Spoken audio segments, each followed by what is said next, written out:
नमस्कार दोस्तों, स्वागत है आपका जीएस आईक्यू एजुकेशन के इस यूट्यूब चैनल पे।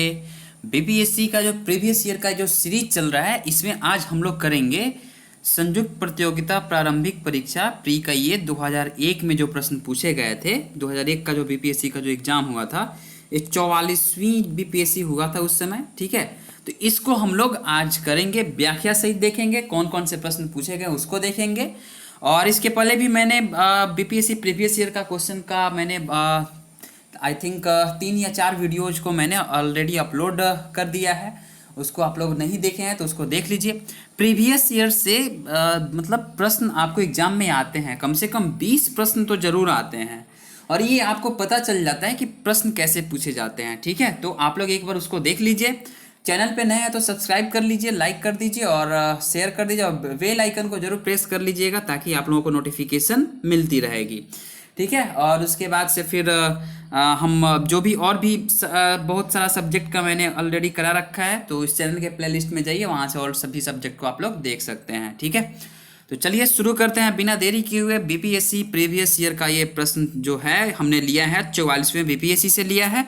तो और इसी के साथ हमारा जो पहला प्रश्न आएगा, पहला प्रश्न हम लोग देखते हैं कि सौर ऊर्जा निम्नलिखित में से किससे प्राप्त होती है। तो चंद्रमा से, या समुद्र से, या सूर्य से, या हवा से। तो सौर ऊर्जा सीधी सी बात है कहाँ से प्राप्त होगी, तो सूर्य से प्राप्त होगी। ठीक है, तो सूर्य द्वारा क्या होता है कि उत्सर्जित अथवा सूर्य से प्राप्त जो ऊर्जा होती है, एनर्जी जिसको बोलते हैं, वो जो सूर्य से प्राप्त हमको जो एनर्जी है उसको, उसी को हम लोग सोलर एनर्जी बोलते हैं, यानी कि सौर ऊर्जा बोलते हैं, सोलर एनर्जी बोलते हैं, सौर ऊर्जा बोलते हैं। ठीक है, और सूर्य की जो ऊर्जा का स्रोत जो है वो आपको पता है कि सूर्य जो है उसमें नाभिकीय संलयन की अभिक्रिया होती है। नाभिकीय संलयन अभिक्रिया के कारण ही सूर्य का जो है वो स्रोत है। ओके, नेक्स्ट देखते हैं कि ठोस कपूर से वाष्प बनने की प्रक्रिया को क्या कहते हैं। तो ठोस कपूर से वाष्प बनने की जो अभिक्रिया होती है उसको हम लोग ऊर्ध्वपातन बोलते हैं। यानी कि सीधे क्या होता है ना, कपूर को खुले हवा में रख दीजिएगा तो क्या होता है, वो सीधे उड़ जाता है। ठीक है, तो ठोस कपूर से कपूर वाष्प बनने की प्रक्रिया को हम लोग ऊर्ध्वपातन कहते हैं। इस विधि में क्या होता है कि कपूर जो होता है, कपूर, नैप्थेलीन, अमोनिया क्लोराइड आदि पदार्थ शुद्ध किए जाते हैं। ठीक है, आगे देखते हैं हम लोग कि पेड़ व पौधे व पेड़ का खाना तैयार करने की प्रक्रिया क्या कहलाती है। तो ये जो प्रक्रिया कहलाती है फोटोसिंथेसिस कहलाती है, यानी कि फोटो सैनिटाइजेशन कहलाती है। ठीक है, मतलब वो प्रकाश संश्लेषण की जो प्रक्रिया होती है उसी को फोटोसेंटिजाइजेशन बोलते हैं। ओके, नेक्स्ट देखते हैं कि निम्न में से कौन सी धातु अर्धचालक की तरह ट्रांजिस्टर में प्रयोग होती है। तो अर्धचालक की तरह ट्रांजिस्टर में प्रयोग होने वाली कौन सी, तो जर्मेनियम है। ठीक है, नेक्स्ट देखते हैं कि जैविक सिस्टम में रासायनिक अभिक्रिया, जैविक सिस्टम में रासायनिक क्रिया की प्रक्रिया को तेज करने में, मतलब जो कैटालिस्टिंग जो होता है में उत्तरदायी पदार्थ कौन सा है। तो इसका जो है एंजाइम है। एंजाइम जो होता है वो क्या करता है कि जैविक सिस्टम में रासायनिक क्रिया को, जो रासायनिक क्रिया की जो प्रोसेसिंग होती है उसको तेज कर देता है। जैसे कैटालिस्टिंग यहाँ पे शब्द है, तो कैटालिस्ट वैसे मतलब वैसे पदार्थ बोल सकते हैं, वैसे तत्व भी बोल सकते हैं, वैसे मतलब थिंग बोल सकते हैं कि वैसे थिंग्स होते हैं जो क्या करते हैं, खुद अभिक्रिया में भाग नहीं लेंगे, लेकिन क्या करेंगे, मतलब अभिक्रिया की जो दर है उसको बढ़ा देंगे। मतलब आप लोगों ने गांव में सुना होगा कि जैसे कि 2 लोग हैं, ठीक है, 2 लोग में क्या होता है, कुछ लोग ऐसे भी होते हैं जो खुद इसमें भाग नहीं लेंगे, ठीक है, और दोनों में क्या करेंगे, झगड़ा लगवा देंगे। ठीक है, तो ऐसे लोगों को हम लोग क्या बोलते हैं, उत्प्रेरक बोलते हैं। ठीक है, कैटालिस्ट बोलते हैं। इन द सेंस ऑफ, इसको मतलब ये तो निगेटिव सेंस हो गया। पॉजिटिव सेंस में भी आप लिख सकते हैं कि कोई जैसे आपको गाइडलाइन कर रहा है तो वो तो खुद साथ नहीं देता है, लेकिन गाइडलाइन तो कर रहा है ना। ठीक है, जैसे कि आपका ये जीएस आईक्यू एजुकेशन यूट्यूब का चैनल हो गया। अच्छा चलिए, खुद की तारीफ कर दिया मैंने। नेक्स्ट क्वेश्चन देखते हैं कि निम्नलिखित में से किसकी कमी से मनुष्य में मधुमेह होता है। ठीक है, मधुमेह को समझते हैं क्या बोलते हैं, जिसको डायबिटीज बोलते हैं, जिसको लोग चीनी भी बोलता है। ठीक है, तो ये इंसुलिन जो होती है, इंसुलिन की कमी से मधुमेह हो जाता है, यानी कि डायबिटीज हो जाता है। 7वें नंबर प्रश्न देखेंगे कि विटामिन जो खट्टे फलों यानी कि साइट्स में पाया जाता है तथा चर्म को स्वस्थ रखने में जरूरी होता है, तो ये विटामिन सी है। ठीक है, विटामिन सी, और इसी का रासायनिक नाम एस्कॉर्बिक एसिड है। कैसे, तो जल में विलेय विटामिन जो होता है विटामिन सी होता है, जिसको एस्कॉर्बिक एसिड बोला जाता है। ये चर्म मतलब चमड़ा को क्या करता है, स्वस्थ रखता है तथा जो इसकी कमी है मनुष्यों में जब विटामिन सी की कमी हो जाती है तो स्कर्वी रोग हो जाता है। ओके, खट्टे रसदार फल जैसे नींबू, संतरा, आंवला, ये सब में ये मतलब क्या होता है, इस विटामिन के मुख्य स्रोत हैं। नेक्स्ट क्वेश्चन देखते हैं कि मनुष्य के शरीर में खून के शुद्धिकरण यानी कि प्यूरिफिकेशन की प्रक्रिया को क्या कहते हैं? तो इसको बोलते हैं डायलिसिस। जैसे कि आप लोगों ने देखा होगा कि जिसका मतलब बहुत हॉस्पिटल्स में डायलिसिस होता है, जैसे कि जिसका मतलब खून को चेंज किया जाता है, जिसको ब्लड कैंसर है या फिर कोई ऐसी बीमारी है जिसमें ब्लड को मतलब चेंज किया जाता है तो डायलिसिस किया जाता है। ओके, मतलब उसको प्यूरिफिकेशन किया जाता है, एक तरफ से खून को निकाला जाता है और दूसरी तरफ से नए मतलब अच्छे ब्लड को चढ़ाया जाता है। ओके, नेक्स्ट देखते हैं कि टरबाइन व डायनेमो से जो बिजली प्राप्त करने में किस ऊर्जा को विद्युत ऊर्जा में परिवर्तित करते हैं? तो इसका आंसर हो जाएगा आपको मैकेनिकल ऊर्जा जो होती है यानी कि यांत्रिक ऊर्जा होती है, उसको हम लोग क्या करते हैं, उसको विद्युत ऊर्जा में परिवर्तित करते हैं। ओके, टरबाइन आप लोग देखते होइएगा कि नदी जो होता है, नदी के मुहाने पे टरबाइन लगा दिए जाते हैं, जिससे क्या होता है बिजली मिलता है। मतलब वो जो पंखी होती है उस पर पानी जब गिरते रहता है तो घूमते रहता है और घूमने की कारण उसमें मैग्नेटिक फील्ड बन जाता है और मैग्नेटिक फील्ड के कारण क्या होता है कि विद्युत ऊर्जा बनती है। डायनेमो भी आप लोगों ने देखा होगा कि जो पंपिंग सेट होता है या फिर जनरेटर होता है, तो आप लोग उसमें देखते हुए जो मोटर जो होता है वही डायनेमो है। ओके, तो क्या करता है वो मैकेनिकल ऊर्जा से क्या करता है, मैकेनिकल ऊर्जा को विद्युत ऊर्जा में यानी यांत्रिक यानी कि मशीन से वो चलाया जाता है, तब वो विद्युत ऊर्जा में परिणत हो जाता है। नेक्स्ट देखेंगे कि पढ़ने में काम आने वाले ग्लासेस किस प्रकार के लेंस से बनते हैं। जो हम लोग पढ़ाई करते हैं तो उसमें ग्लासेस जो होते हैं किस प्रकार के लेंस से बनते हैं? तो ये जो बनते हैं अवतल लेंस होते हैं और उसके बाद से उत्तल लेंस होते हैं। यानी कि किसी को मतलब ये जो दोनों लेंस मतलब पढ़ाई वाले जो पढ़ने के काम में दोनों ग्लास का काम किया जाता है। ओके, नेक्स्ट क्वेश्चन देखेंगे कि निम्न धातुओं में से कौन सा जो धातु है सामान्य ताप पर द्रव है? तो शीशा है, पारा है, निकिल है या टीन है? तो इसका जो आंसर होगा ये होगा आपका पारा, यानी पारा। आप लोग थर्मामीटर देखते होइएगा, क्या कारण है कि थर्मामीटर से आप जब मतलब शरीर का ताप मापते हैं तो उसमें जो इंडिकेशन एक देखते होइएगा, एक चमकने वाला चीज जो होता है वो ऊपर बढ़ जाता है और बताता है कि हाँ आपके शरीर में आपको बुखार है कि नहीं। तो यही पारा होता है कि सामान्य ताप पर भी वो द्रव होता है और इसी वजह से उसको थर्मामीटर में उसको मतलब रखा जाता है और वहीं आपका टेम्परेचर को मापता है। नेक्स्ट देखेंगे 12 नंबर प्रश्न देखेंगे कि निम्न में से एक सबसे सख्त कौन सा है? तो सबसे सख्त जो है यानी सबसे कड़ा कौन सा है? तो हीरा जो होता है वो सबसे सख्त है। निम्न नेक्स्ट क्वेश्चन देखेंगे निम्न में से किसे शुष्क बर्फ कहते हैं? सीधी सी बात है, ठोस कार्बन डाइऑक्साइड को शुष्क बर्फ कहते हैं। ओके, नेक्स्ट क्वेश्चन देखेंगे कि निम्न में से कौन सा पदार्थ साबुन बनाने में प्रयोग में मतलब लाया जाता है? तो साबुन बनाने के प्रयोग में लाने वाला जो है वो वनस्पति तेल है। खाना बनाने में प्रयोग की जाने वाली गैस मुख्यतः कौन सी है? तो खाना बनाने में प्रयोग की जाने वाली गैस मुख्यतः मीथेन है। ठीक है, CH4। ठीक है, और नेक्स्ट क्वेश्चन देखेंगे कि वाहनों से निकलने वाली प्रदूषित गैस मुख्यतः कौन सी है? तो ये है कार्बन मोनोऑक्साइड यानी कि CO। ठीक है, ये वाहन से जो गाड़ी है उससे ये मतलब जो गैस है विषैली गैसें होती है, प्रदूषित गैस होती है, वो कार्बन मोनोऑक्साइड है। डॉक्टरों द्वारा जो एंथीसिया के रूप में प्रयोग होने वाली हास्य गैस कौन सी है? तो एंथीसिया दिया जाता है नाइट्रोजन ऑक्साइड को दिया जाता है, जिसको मतलब ये एंथीसिया के रूप में दिया जाता है। ठीक है, शून्य करने के रूप में दिया जाता है। ओके, निम्न पदार्थों में से कौन सा पदार्थ खाने की वस्तुओं के परिरक्षण यानी कि प्रीजर्वेशन में प्रयोग होता है? तो ये इसका आंसर हो जाएगा आपको सोडियम बेंजोएट जो होता है वो खाने की जो पदार्थ होती है उसको प्रीजर्वेशन करता है, ये परिरक्षण करता है। नेक्स्ट क्वेश्चन है कि निम्न में से कौन सी धातु रोशनी के बल्बों में फिलामेंट के रूप में प्रयोग होती है?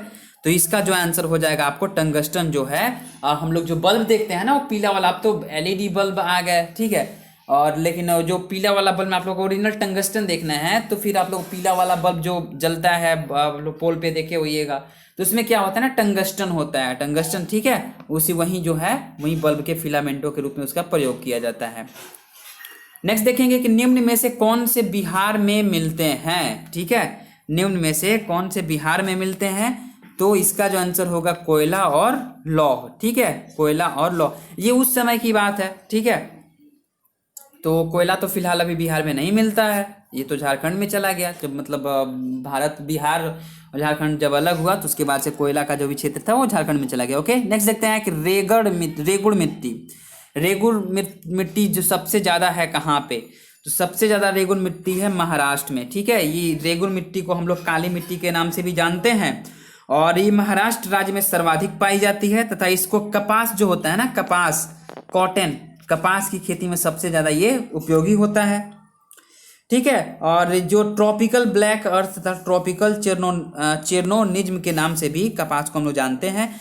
ठीक है, तथा इसमें जो क्या है ना कि लोहा, चूना, पोटास, एल्यूमिनियम, मैग्नीशियम आदि पोषक तत्व जो है प्रचुरता मात्रा में पाई जाती है। ओके, नेक्स्ट देखते हैं कि कोरबा कोयला क्षेत्र अवस्थित है। तो कोरबा जो कोयला क्षेत्र जो अवस्थित है कहाँ पे है, तो इसका जो आंसर हो जाएगा आपको, ये हो जाएगा आपको छत्तीसगढ़। छत्तीसगढ़ में कोरबा है। ओके, नेक्स्ट देखते हैं कि गद्दी कहाँ की लोक निवासी है। तो गद्दी जो लोक निवासी है वो है आपके हिमाचल प्रदेश में गद्दी नामक लोग, जो मतलब वहाँ की जनजाति या फिर अपनी लोक निवासी बोल सकते हैं। ओके, भारत में सबसे पहला रेल मार्ग तैयार हुआ था। अरे भाई ये तो सब किसी को पता होगा, 1853 में लॉर्ड डलहौजी के काल में हुआ था और पहली ट्रेन वहीं चली थी, कहाँ, मुंबई से ठाणे के बीच। ओके, मुंबई से ठाणे के बीच। नेक्स्ट देखते हैं मानस नदी किस नदी की उपनाम है। तो मानस जो है, इसका जो आंसर हो जाएगा, मानस जो है ब्रह्मपुत्र की। ठीक है, और ये असम में आपको ये देखने को मिल जाएगी। ठीक है, मानस जो है वहाँ पे टाइगर रिजर्व भी है। ठीक है, मानस असम में है। किस राज्य में अधिकतम जो जनसंख्या घनत्व है, तो सबसे ज़्यादा जनसंख्या घनत्व जो है आपका, अब देखिए अभी तो उस समय की बात थी तो ये पश्चिम बंगाल उस समय था। ठीक है, लेकिन अभी की बात करें तो जनसंख्या घनत्व में बिहार 1 नंबर पे है। ठीक है, तो इस प्रश्न के अनुसार वर्तमान की अगर दृष्टि में देखा जाए, परिदृश्य में देखा जाए तो बिहार हो जाएगा। कैसे, तो 1991 एवं 2001 की जनगणना के अनुसार पश्चिम बंगाल जो था सर्वाधिक जनघनत्व वाला राज्य था, परंतु 2011 में जनगणना हुई है उसके अनुसार जो बिहार में है लगभग 1106 लोग प्रति वर्ग किलोमीटर स्क्वायर। ठीक है, प्रति वर्ग किलोमीटर में 1106 लोग रहते हैं। ओके, और भारत की सर्वाधिक जनघनत्व वाला यही बिहार ही हमारा वो राज्य है। ओके, नेक्स्ट देखते हैं किस नदी पर शिव समुद्रम जलप्रपात अवस्थित है। तो शिव समुद्रम जलप्रपात जो अवस्थित है वो है कावेरी नदी पे। ओके, नेक्स्ट देखेंगे कि गंगा नदी के किनारे सबसे बड़ा शहर कौन सा है। तो गंगा नदी के किनारे सबसे बड़ा जो शहर है वो कानपुर है। बिहार स्पेशल जब करवा रहा था तो वहां पे ये प्रश्न को मैंने बताया था। ओके, नहीं देखे हैं वीडियो तो देख लीजिएगा जा करके। भारत में शहरी जनसंख्या कुल जनसंख्या के कितने बराबर है, कितने प्रतिशत के बराबर है। ठीक है, तो ये जो है इसका जो आंसर होगा, देखिए ये जो आंसर होगा अब 2011 के अनुसार देखेंगे हम। ठीक है, 2011 के अनुसार जो है तो ये जो हो जाएगा शहरी जनसंख्या जो है वो 27.81 है, 27.81% है। पिछला भी वीडियो में मैंने शायद बताया था। ठीक है, और जो मतलब तथा 31.2% है। 31.2% जो है वो शहरी है और 27 ये जो है आपको कुल जनसंख्या के इतने प्रतिशत है। ओके, नेक्स्ट देखते हैं कि सारण सिंचाई नहर निकलती है। सारण जो है सिंचाई नहर कहाँ से निकलती है, तो ये जो है गंडक से निकलती है। मलक्का जल संयोजी में आने जाने की सुविधाएं हैं। कैसे, तो इसका जो आंसर होगा वो होगा हिंद महासागर से चीन सागर तक आने जाने की सुविधाएं हैं। नेक्स्ट देखेंगे, एक सेकेंड, हाँ 32 नंबर क्वेश्चन देखें। अंतर्राष्ट्रीय तिथि रेखा खींची जाती है कहाँ से। ठीक है, तो अंतर्राष्ट्रीय तिथि रेखा जो है वो जो है आपको प्रशांत महासागर से होकर के खींची जाती है। कैसे, तो 180 डिग्री जो देशांतरीय रेखा है को डेविडसन ने प्रोफेसर मतलब उनका नाम प्रोफेसर डेविडसन था। ठीक है ना, अंतर्राष्ट्रीय तिथि रेखा को क्या किया था, घोषित किया था यह प्रशांत महासागर में। ठीक है, प्रशांत महासागर में क्या है कि बेरिंग सागर से होते हुए एल्यूसियन टोंगा फिजी द्वीपों के निकट विचलित होते हुए खींची जाती है तथा इस रेखा को पूर्व से पश्चिम की ओर पार करने में 1 दिन कम होता है। इसके विपरीत 1 दिन की वृद्धि होती है। इधर से जाइएगा तो 1 दिन की वृद्धि हो जाएगी और इधर से जाइएगा तो 1 दिन की कमी होगी। 33 नंबर प्रश्न देखेंगे हम यहाँ पे कि 33 नंबर प्रश्न कौन सा है कि किलिमंजारो क्या है। भाई ये आप लोगों को तो पता होगा ही, क्या है किलिमंजारो। तो किलिमंजारो एक है जो आपको श्रृंग है, पीक है, एक चोटी है। ठीक है, कैसे, तो किलिमंजारो कहाँ पे है, तो तंजानिया एक जगह है। ठीक है, तंजानिया जो किलिमंजारो जो है तंजानिया में स्थित एक शांत ज्वालामुखी है, तथा ये अफ्रीका जो है ना, अफ्रीका कंटिनेंट की सबसे सर्वोच्च चोटी है, जिसकी ऊंचाई जो है 5,895 है, 5,895 है। ओके, नेक्स्ट प्रश्न देखेंगे, बिहार में साक्षरता का प्रतिशत कितना है? ठीक है, तो उस समय का डाटा हम लोगों को याद रखने की जरूरत नहीं है। 2011 के अनुसार देखेंगे तो इसका आंसर हो जाएगा आपको कि 61.8%। ठीक है, इसको याद रखिएगा, 61.8%। ये आपको काम देगा। मैं पिछला डाटा इसलिए नहीं बता रहा हूँ कि कंफ्यूजन में पड़ जाइएगा। ठीक है, तो 2011 के अनुसार 61.8% है। नेक्स्ट देखेंगे कि निम्न नदियों में सबसे अधिक नदी पथ परिवर्तन किया है, सबसे ज्यादा मार्ग बदलने वाली नदी कौन सी है भाई? तो ये जो है कोसी नदी है, और इसी कारण तो इसको बिहार का शोक कहा जाता है। ठीक है, नेक्स्ट देखेंगे कि पट अंचल अवस्थित है कहाँ पे? पट अंचल जो है कहाँ पे अवस्थित है? तो झारखंड में अवस्थित है। भारत का सबसे बड़ा कपास उत्पादक जो है कौन सा है भाई? तो सीधी सी बात है, अरे कौन होगा? महाराष्ट्र ही होगा ना, क्योंकि यहाँ पे काली मिट्टी ज़्यादा पाई जाती है, इसीलिए तो 2001 में महाराष्ट्र में कपास का सर्वाधिक उत्पादक राज्य था। तथा ये जो है, अब देखिए, ये उस समय की बात है। अब वर्तमान की बात करें, 2015-16 की बात करें, हम 15 और 16 की बात करें, तो कपास उत्पादन की दृष्टि में जानते हैं कौन सा देश, कौन सा राज्य है? तो गुजरात है। गुजरात, वही महात्मा गांधी वाला गुजरात। ठीक है, सबसे ज्यादा कपास कहाँ पे होता है? 2015-16 के अनुसार है गुजरात। नेक्स्ट देखेंगे कि पुराने बिहार की कितने प्रतिशत जमीन लेकर झारखंड राज्य बना है? ये आप बोल सकते हैं। तो 38 का जो हो जाएगा वो होगा 45.85%। वह कौन सी नदी भ्रंश द्रोणी से होकर के बहती है? कौन सी नदी भ्रंश द्रोणी से होकर के बहती है? तो नर्मदा नदी भ्रंश द्रोणी से होकर के बहती है। नेक्स्ट देखेंगे कि सोन, नर्मदा तथा महानदी जो निकलती है, कहाँ से निकलती है? तो भाई ये अमरकंटक से सोन, नर्मदा तथा महानदी निकलती है। पाराद्वीप अवस्थित है, कहाँ पे अवस्थित है? तो पाराद्वीप जो है उड़ीसा राज्य में अवस्थित है। नेक्स्ट देखेंगे कि बिहार के निम्न जिले में से सबसे बड़ा जिला कौन है भाई? तो ये यहाँ तो कंफ्यूजन दे दिया ना कि ये क्षेत्रफल में पूछ रहा है कि जनसंख्या में पूछ रहा है। ठीक है, तो इसका जो आंसर हो जाएगा, सबसे बिहार में जनसंख्या की दृष्टि से सबसे जो है, सबसे बड़ा जो जिला है, ठीक है, वो पटना जिला है। ओके, मतलब जनसंख्या की दृष्टि से सबसे बड़ा जिला है पटना है। और क्या आप बता सकते हैं कि क्षेत्रफल की दृष्टि से सबसे बड़ा जिला कौन सा है? ठीक है, क्षेत्रफल की दृष्टि से सबसे बड़ा जिला आप लोग कमेंट में बताइए। ओके, मैं नहीं बताने वाला। 43 नंबर प्रश्न लिखेंगे, हीराकुंड बांध बनाकर तैयार किया गया है। अरे ये कहाँ पे? तो महानदी पे किया गया है, सीधी सी बात है। 43 का बी होगा आंसर सही। ठीक है, कैसे आप लोग मतलब क्या एक ट्रिक इसको याद रख सकते हैं? हीरा जो है ना, हीराकुंड में हीरा याद रखिए। और हीरा कहाँ मिलेगा? सीधी सी बात है, हीरा महानदी में ही मिलेगा ना। जिस नदी में मिलेगा वो तो महानदी ही होगा ना। ठीक है, तो हीराकुंड जैसे टिकड़म करके इसको याद रख सकते हैं। झारखंड राज्य स्थापित कब हुआ था? ठीक है, इसको देख लीजिए, ये इंपॉर्टेंट क्वेश्चन है। तो झारखंड राज्य जो स्थापित हुआ था वो 15 नवंबर 2000 ईस्वी को। ठीक है, 15 नवंबर 2000 ईस्वी को झारखंड राज्य को क्या किया गया था? गठन किया गया था। अधिकतम प्रतिशत वन क्षेत्र वाला कौन सा वन क्षेत्र, अधिकतम प्रतिशत वन क्षेत्र किसमें है? तो 45 का जो आंसर हो जाएगा वो आपका मिजोरम में सबसे ज़्यादा वन क्षेत्र है। ठीक है, प्रतिशत में पूछे तो मिजोरम आएगा। ठीक है, और अगर क्षेत्रफल में पूछे तो कौन सा आएगा भाई? मध्य प्रदेश आएगा। ओके, याद रखिएगा। नेक्स्ट देखते हैं कि गन्ने के उत्पादन में राज्यवार जो है घटते क्रम में कौन सा है? ओके, तो इसका जो हो जाएगा, उत्तर प्रदेश सबसे ज़्यादा गन्ना का उत्पादन, फिर महाराष्ट्र, तमिलनाडु और कर्नाटक। ओके, नया बिहार राज्य में कुल जनसंख्या, अरे इसको याद रखने की कोई ज़रूरत नहीं है, आप इतना याद रखिए।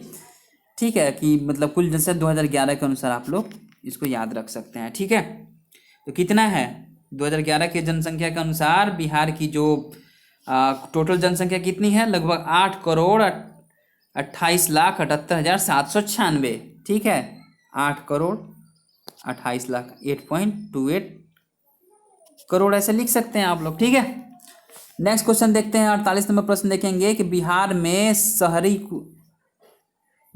शहरी आबादी कुल आबादी का कितना? पर ये ऊपर भी क्वेश्चन को शायद मैं डिस्कस कर दिया हूं। ठीक है, तो इसका जो आंसर हो जाएगा ये 2011 के अनुसार देखिए कुल आबादी का जो है आपको 11.3% है। ओके, 11.3%। ओके, नेक्स्ट क्वेश्चन देखते हैं कि निम्न राज्यों में से किस राज्य में जाड़े के मौसम में बारिश मिलती है। भाई अब जाड़े के मौसम में बारिश कौन सी राज्य में मिलेगी, तो तमिलनाडु में। ठीक है, नेक्स्ट देखते हैं कि फिजी द्वीप कहाँ अवस्थित है। फिजी द्वीप, फिजी द्वीप से कुछ याद आया, ये फिजी द्वीप जो है वो प्रशांत महासागर में अवस्थित है। नेक्स्ट देखेंगे कि ब्रिटिश शासन के दौरान बिहार को एक अलग प्रांत का दर्जा किस वर्ष प्राप्त हुआ था। अरे ब्रिटिश शासन के दौरान बिहार को एक अलग अलग प्रांत का जो दर्जा प्राप्त हुआ था, तो ये जो हुआ था 1912 में। 1912 में जो दिल्ली दरबार लगा था ना, उसी में तो इसको दिया गया। निम्नलिखित में से किसको चालकोलिथिक युग कहा जाता है, तो ताम्रप्रशांत युग को चालकोलिथिक युग कहा जाता है। ठीक है, निम्नलिखित में से मगध का कौन सा राजा सिकंदर महान के समकालीन था, तो मगध का जो राजा सिकंदर महान के जो समकालीन था वो था घानानंद। 53 का हो जाएगा बी। नेक्स्ट देखते हैं कि मौर्य वंश के पश्चात किस वंश का जो है राज स्थापित हुआ, तो शुंग वंश आए। ठीक है, निम्नलिखित में से कौन सी बात बौद्ध धर्म तथा जैन धर्म में समान नहीं है, तो समान नहीं है कौन सी बात, तो आत्मदमन समान नहीं है, बाकी अहिंसा समान है, वेदों के प्रति उदासीनता समान, और रीति रिवाज की अस्वीकृति भी उसमें समान है, बौद्ध और जैन धर्म में समान है। ओके, निम्नलिखित में से किस अंग्रेज अधिकारी ने पुर्तगालियों को सौली के स्थान पे हराया था, तो इसका जो आंसर होगा ये किस अंग्रेज अधिकारी, तो थॉमस बेस्ट जो थे उसने हरा दिया था। ओके, आगे देखते हैं कि निम्नलिखित में से प्रथम कर्नाटक युद्ध का कौन सा तत्कालिक कारण था, तो प्रथम कर्नाटक युद्ध का जो तत्कालिक कारण था कौन था, तो ऑस्ट्रिया की राजगद्दी की जंग थी। ठीक है, ऑस्ट्रिया में उत्तराधिकारी के लेकर के जंग हो गया था। निम्नलिखित में से किस अधिनियम के तहत लॉर्ड कार्नवालिस को अपनी काउंसिल के फैसलों को रद्द करने का अधिकार मिला था, तो 58 का जो आंसर हो जाएगा आपका हो जाएगा 1786 का एक्ट हो जाएगा। ठीक है, कैसे, तो लॉर्ड कार्नवालिस को 1786 के एक्ट के अंतर्गत अपनी काउंसिल के फैसले को रद्द करने का क्या हुआ था, अधिकार मिल गया था। ओके, नेक्स्ट देखते हैं कि निम्नलिखित में से किस भारतीय नेता ने लंदन में प्रथम गोलमेज कॉन्फ्रेंस में भाग लिया था, तो 59 का जो आंसर हो जाएगा वो होगा आपका मौलाना मोहम्मद अली। कैसे, देखते हैं कि प्रथम गोलमेज सम्मेलन का जो आयोजन किया गया था नवंबर 1930 में किया गया था, 1930 में किया गया था। ठीक है, जिसमें मौलाना मोहम्मद अली ने क्या किया कि मुस्लिम लीग के प्रतिनिधि के रूप में भाग लिया तथा द्वितीय गोलमेज सम्मेलन जो था 1931 का, जिसमें गांधी जी जो थे एकमात्र मतलब कांग्रेस के अधिवेशन में मतलब गांधी जी ने एकमात्र अधिवेशन में गांधी जी ने उसमें भाग लिया था। नेक्स्ट क्वेश्चन देखते हैं, 60 नंबर क्वेश्चन देखेंगे कि निम्नलिखित में से किस नेता ने वर्ष 1906 में कलकत्ता कांग्रेस अधिवेशन की अध्यक्षता की, तो कलकत्ता 1906 में जो अधिवेशन की अध्यक्षता करने वाले जो थे वो थे दादा भाई नेहरू जी। ठीक है, कांग्रेस के 22वें वार्षिक अधिवेशन में, ये 22वें वार्षिक अधिवेशन था 1906 ईस्वी में कलकत्ता में किया गया, जिसकी अध्यक्षता दादा भाई नेहरू जी ने किया। ठीक है, और इसी सम्मेलन में स्वराज शब्द का पहली बार प्रयोग किया गया। स्वराज शब्द को इसी सम्मेलन में सबसे पहले प्रयोग किया गया था। निम्नलिखित में से किस राजा ने पाटलिपुत्र जो शहर बसाया था, तो पाटलिपुत्र जो शहर बसाया था वो कौन था, उदयन ने बसाया था। निम्नलिखित में से किस नगर में सूर्य मंदिर स्थित है, तो भाई सूर्य मंदिर कहाँ है, ध्यान दीजिए, सूर्य मंदिर जो है इसका ऑप्शन जो होगा वो देव में है। ओके, नेक्स्ट देखते हैं कि निम्नलिखित में किस नगर में जापानियों ने विश्व शांति स्तूप का निर्माण कराया। शांति स्तूप आप लोग गए हैं कभी, जाइएगा, राजगीर में पड़ता है। ठीक है, तो 63 का जो आंसर हो जाएगा वो आपका राजगीर नहीं है ये। ठीक है, राजगीर में नहीं पड़ता, ये बोध गया इसको बोलेंगे। ठीक है, विश्व शांति स्तूप का निर्माण यहाँ पे बोध गया में करवाया गया। निम्नलिखित में से किस नगर में प्रथम बौद्ध सभा आयोजित की गई, तो प्रथम बौद्ध सभा जो आयोजित की गई थी वो कराई गई थी राजगीर में। प्रथम जो हुआ था, प्रथम बौद्ध संगीति का आयोजन अजात शत्रु के शासनकाल में राजगृह में हुआ था, वर्तमान जिसको राजगीर के नाम से जाना जाता है। ठीक है, सप्तपर्णी गुफा था, और इस संगीति के जो अध्यक्ष थे वो महाकश्यप थे, महाकश्यप। ओके, निम्नलिखित में से किस भारतीयों को रॉबर्ट क्लाइव ने बिहार का नायाब दीवान नियुक्त किया था, ठीक है, तो इसका जो आंसर होगा वो होगा सिताब राय को। तो 1764 में जो बक्सर का जो युद्ध हुआ था, तो उसमें क्या हुआ, अंग्रेजों की विजय हो गई। उसके 1765 में बंगाल, बिहार एवं उड़ीसा में दीवानी का अधिकार मिल गया। ठीक है, कि आप लोग यहाँ मतलब दीवानी मतलब भूमि से संबंधित यहाँ पे राजस्व आप वसूल सकते हैं या कर सकते हैं वहाँ पे। तो जब दीवानी अधिकार मिल गया तो रॉबर्ट क्लाइव ने दीवानी अर्थात जो माल गुजारी वसूलने का भार जो बंगाल के में राजा खान और बिहार में, बंगाल में याद रखिएगा रजा खान और बिहार में जो था वो सिताब रॉय जो था, उसको क्या हुआ कि नायाब दीवान नियुक्त कर दिया। ओके, नेक्स्ट देखते हैं, निम्नलिखित में किस सुल्तान ने निजामुद्दीन औलिया से भेंट करने से इनकार कर दिया। ठीक है, तो निजामुद्दीन औलिया से इनकार करने वाला जो शासक था उसका नाम है आपको गयासुद्दीन तुगलक। 66 का हो जाएगा सी। निम्नलिखित में से किस सुल्तान ने हजरते आला की उपाधि अपनाई और बाद में सुल्तान की। हजरते आला और बाद में जो सुल्तान की उपाधि अपनाई थी उसका नाम था बहलोल लोदी। नेक्स्ट देखेंगे, निम्नलिखित में से किस सुल्तान ने फलों की गुणवत्ता सुधारने के उपाय किए। तो फलों की गुणवत्ता को सुधारने के जो उपाय किए थे उसने किए, किसने किए थे, फिरोज शाह तुगलक ने किए, फिरोज तुगलक ने किए थे। निम्नलिखित से किस सुल्तान ने एक नगर बसाया जो जहां अब क्या है, आगरा है। आगरा जो है वो कहाँ पे है, तो ये सिकंदर लोदी ने आगरा शहर बसाया था। ठीक है, क्या सिकंदर लोदी ने कब बसाया था, तो 1504 ईस्वी में बसाया था, 1504 ईस्वी में। नेक्स्ट देखते हैं कि निम्नलिखित में से किस मुगल बादशाह को वजीर गाजुयुद्दीन ने दिल्ली में दाखिल नहीं होने दिया। तो दिल्ली में दाखिल किसको, तो शाह आलम द्वितीय को दिल्ली में दाखिल नहीं होने दिया। ग्रह जिसका कोई उपग्रह नहीं है, ये कई बार क्वेश्चन आ चुका है, तो बुध का कोई उपग्रह नहीं है। गल्फ स्ट्रीम क्या है, गल्फ स्ट्रीम जो है एक महासागर ये धारा है। नेक्स्ट क्वेश्चन देखेंगे, यहाँ पे 73 नंबर क्वेश्चन देखेंगे। नेक्स्ट क्वेश्चन यहाँ पे देखेंगे कि तेल एवं प्राकृतिक गैस आयोग जो था वो कब गठित हुआ।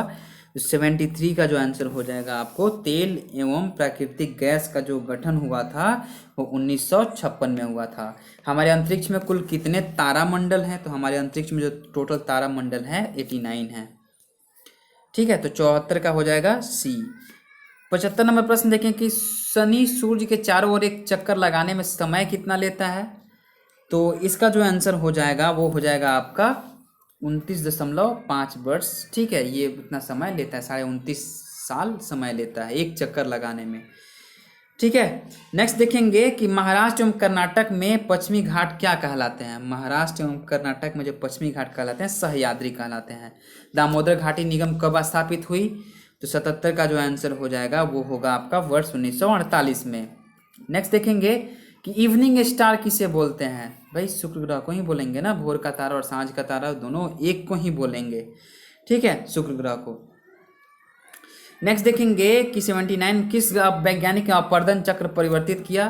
तो अपर्दन चक्र परिवर्तित करने वाला जो था वो पैंक था। बिहार में तेल शोधक कारखाना जो है वो कहाँ है, तो 80 का जो हो जाएगा वो हो जाएगा बरौनी में है। एकिस्मो कहाँ की निवासी है, तो सीधी सी बात है एकिस्मो कनाडा की निवासी है, जिसको टुंड्रा घर में रहते हैं ये लोग, बर्फ से बने हुए इग्लू जिसको बोला जाता है। ओके, नहीं तो संसार की छत किसे कहा गया है। संसार की छत है पामीर के पठार को कहा गया है। पिग्मी जो है 83 नंबर क्वेश्चन देखेंगे, रेगड़ किसका नाम है, तो रेगड़ काली मिट्टी का नाम है। ठीक है, 83 का हो जाएगा सी। पिग्मी कहाँ के प्रवासी हैं, तो पिग्मी जो हैं 84 का जो हो जाएगा, पिग्मी जो है वो जो हैं आपके अफ्रीका के निवासी हैं। भारत में सर्वोच्च पर्वत शिखर कौन सी है, तो भारत में सर्वोच्च शिखर जो है गार्डविन ऑस्टिन, जिसको काराकोरम यानी केटू के नाम से जाना जाता है। ठीक है, काराकोरम में गार्डविन ऑस्टिन सबसे ऊंची चोटी है। प्रथम भारतीय उपग्रह आर्यभट्ट कब छोड़ा गया था, तो इसका आंसर होगा 19 जुलाई 1975 में छोड़ा गया था। इनसेट 2A कब छोड़ा गया था, तो इनसेट 2A जो छोड़ा गया था 10 जुलाई 1992 को छोड़ा गया था। उस समय के प्रश्न है करंट के, तो उससे कोई मायने नहीं रखता है। ठीक है, पृथ्वी के चारों ओर गैसों के समूह को क्या बोलते हैं। पृथ्वी के चारों ओर गैसों के समूह को हम लोग वायुमंडल के नाम से जानते हैं। ओके, नेक्स्ट देखते हैं कि यहाँ पे देखेंगे कि यूरेनस ग्रह जो है शनि सूर्य के चारों ओर एक परिक्रमा में कितना समय लेता है। यूरेनस यानी कि जो शनि ग्रह है वो सूर्य के चारों ओर परिक्रमा करने में कितना समय लेता है, तो 89 का हो जाएगा 84 वर्ष लेता है। पलामू यानी कि जो रांची में खनिज किसके लिए, जो किस खनिज के लिए प्रसिद्ध है, तो सबको ही जानता है कि बॉक्साइड अयस्क के लिए खनिज पलामू जो है, रांची जो है प्रसिद्ध है। लोकसभा में आंग्ल भारतीय समुदाय में मनोनीत करने की शक्ति किसके पास है, तो लोकसभा में जो है भारत के राष्ट्रपति के पास है। लोकसभा में आंग्ल भारतीय जो दो होते हैं ना, उसको मनोनीत करने की शक्ति भारत के राष्ट्रपति के पास है। भारत के कार्यपालिका अध्यक्ष कौन होते हैं, ये बहुत ही अच्छा क्वेश्चन है। भारत के कार्यपालिका अध्यक्ष जो होते हैं वो राष्ट्रपति होते हैं। कार्यपालिका यानी कि मतलब इसको एग्जीक्यूटिव बोलेंगे ना, एग्जीक्यूटिव, ठीक है। एग्जीक्यूटिव चेयरमैन कौन होते हैं, तो राष्ट्रपति होते हैं। भारत में राष्ट्रपति का चुनाव किया जाता है कैसे, तो एकल हस्तांतरणीय मत प्रणाली के द्वारा किया जाता है, ठीक है। 93 का हो जाएगा बी। भारत में राज्य विधान पालिकाओं का उच्च सदन कौन सा है, भारत में राज्य विधान परिषद, मतलब देखिए राज्य विधान पालिकाओं का पूछ रहा है, ठीक है, तो इसका हो जाएगा विधान पालिका परिषद। हालांकि हर एक राज्य में ये नहीं है, ठीक है। नेक्स्ट देखेंगे, किस संवैधानिक संशोधन के द्वारा पंचायती राज संस्थाओं को संवैधानिक अधिकार प्राप्त हुआ, ठीक है, तो इसका जो आंसर हो जाएगा ये होगा 73वां संविधान संशोधन था। एक मिनट, हाँ 73वां संविधान संशोधन था, ठीक है, उसी के द्वारा प्राप्त हुआ। कब हुआ 73वां संविधान संशोधन जो हुआ था, वो जो आपको हुआ था कब हुआ था, तो 1993 में हुआ था, ठीक है। इस संशोधन के अनुसार क्या कहा गया कि संविधान में एक नया भाग 9 को जोड़ा गया तथा एक नई अनुसूची 11वीं अनुसूची को जोड़ा गया था, ठीक है। और भारतीय जो पंचायती राज्य है, राज्य व्यवस्था को संवैधानिक दर्जा प्रदान किया गया।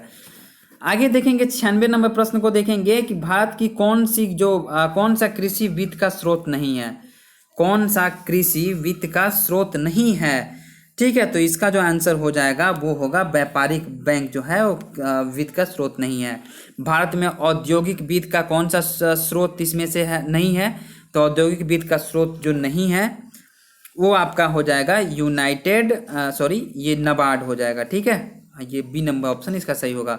किस वर्ष भारतीय रुपयों का महीने में 2 बार अवमूल्यन किया गया, तो 2 बार जो मतलब महीने में 2 बार अवमूल्यन डिवैल्यूएशन किया गया, कब किया गया, तो इसका जो आंसर हो जाएगा ये 1991 में किया गया था, ठीक है, 1991 में किया गया था, ठीक है। भारतीय अर्थव्यवस्था को किस पंचवर्षीय योजना काल के दौरान कीमत स्तर घटा, ठीक है, तो ये है वार्षिक योजना के दौरान जो है इसका कीमत स्तर घटा। भारत में नोट निर्गमन प्रणाली आधारित किस पे है, तो ये जो है न्यूनतम कोष प्रणाली पे आधारित है। बिहार के में क्षेत्र के प्रतिशत रूप में कुल वन क्षेत्र कितना है, तो इसका जो आंसर होगा ये जो उस समय के अनुसार देखिए मतलब जो जनगणना 2011 के अनुसार देखेंगे हम लोग, तो मार्च मतलब 2000 के अनुसार जो था टोटल 17% था, ठीक है। मार्च 2000 में वनों का प्रतिशत जो था 17% था।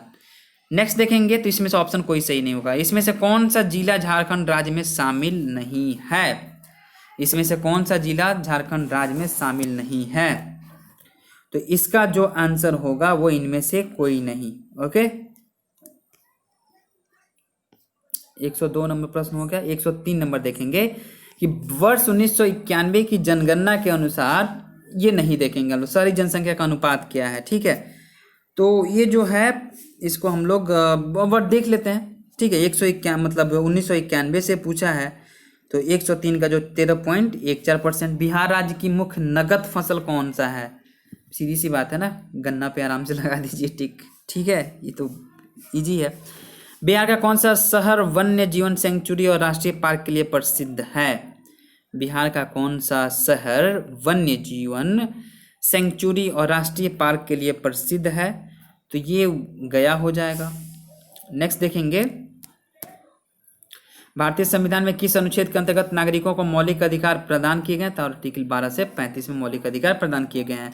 42वें संविधान संशोधन 1976 से भारतीय संविधान में एक नया अध्याय जोड़ा गया, उसमें कौन से नया अध्याय जोड़ा गया भाई, तो इसमें जो जोड़ा गया वो था मौलिक कर्तव्य।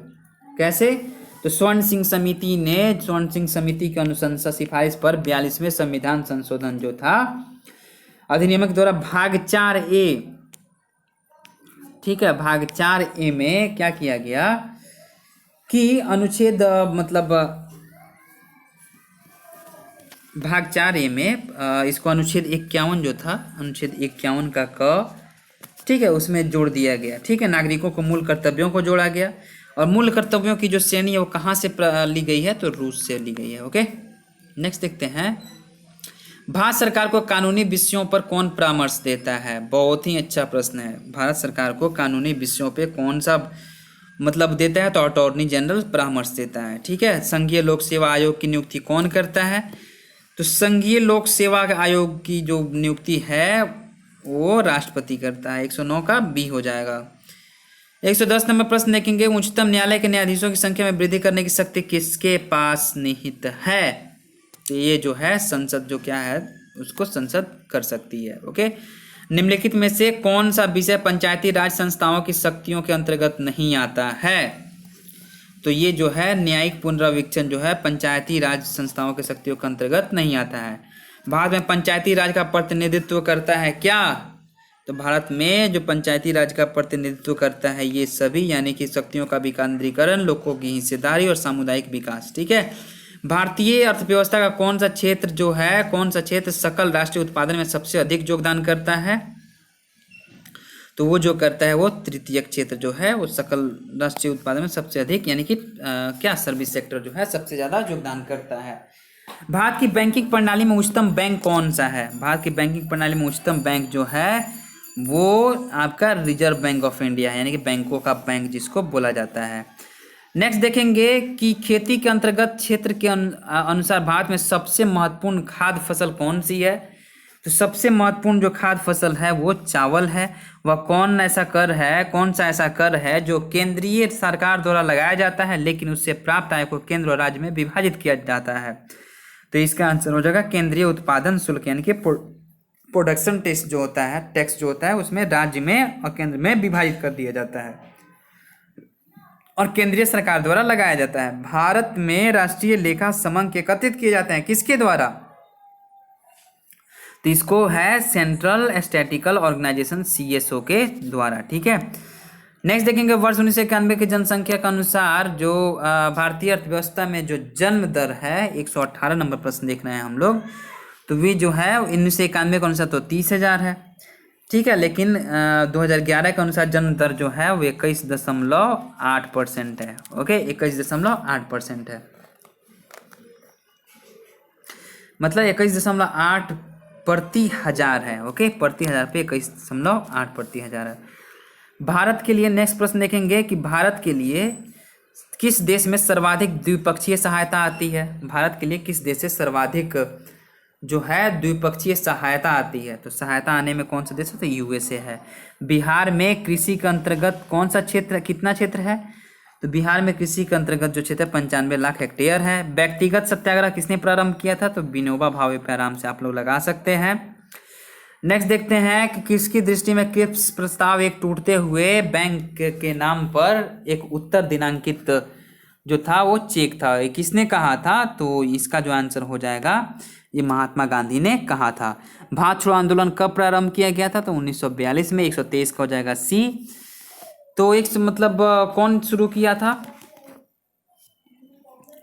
तो इसको जो शुरू करने में जो थे वो थे हमारे महात्मा ये एक सेकेंड, इससे इस प्रश्न से ये जो आपका 123 नंबर प्रश्न है, तो 1942 में भारत छोड़ो आंदोलन शुरू किया गया था। इससे थोड़ा सा ओवरव्यू ये ले लेते हैं कि कब चालू किया गया था।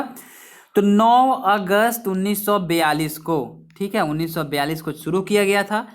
तो कब ये 7 अगस्त 1942 को क्या हुआ कि बम्बई के जो ग्वालिया मैदान है, ठीक है, वहाँ पे मौलाना अबुल कलाम जो अध्यक्षता किए थे इस मतलब कांग्रेस के अधिवेशन की, और जवाहरलाल नेहरू ने यह आंदोलन का प्रस्ताव को पेश किया था उन्होंने। ठीक है, प्रस्ताव पेश किया था। इस आंदोलन के दौरान ही महात्मा गांधी ने करो या मरो का नारा दिया था। ओके, फॉरवर्ड ब्लॉक की स्थापना किसने की? बहुत ही अच्छा प्रश्न है। तो सुभाष चंद्र बोस ने किया था। कैसे? तो फॉरवर्ड ब्लॉक की स्थापना सुभाष चंद्र बोस ने 1939 में की थी। जब त्रिपुरी संकट आया ना, तो उसके बाद फॉरवर्ड ब्लॉक की स्थापना हो जाती है। दांडी यात्रा की गई, कब की गई थी? तो दांडी यात्रा जो है 1932 में की गई थी। 1932 में नहीं, सॉरी, 1930 में की गई थी। ठीक है, 1930 में की गई थी। मतलब आपको दांडी यात्रा 1930 में की गई थी। महात्मा गांधी ने किया था 12 मार्च, एक सेकेंड, 12 मार्च 1930 को।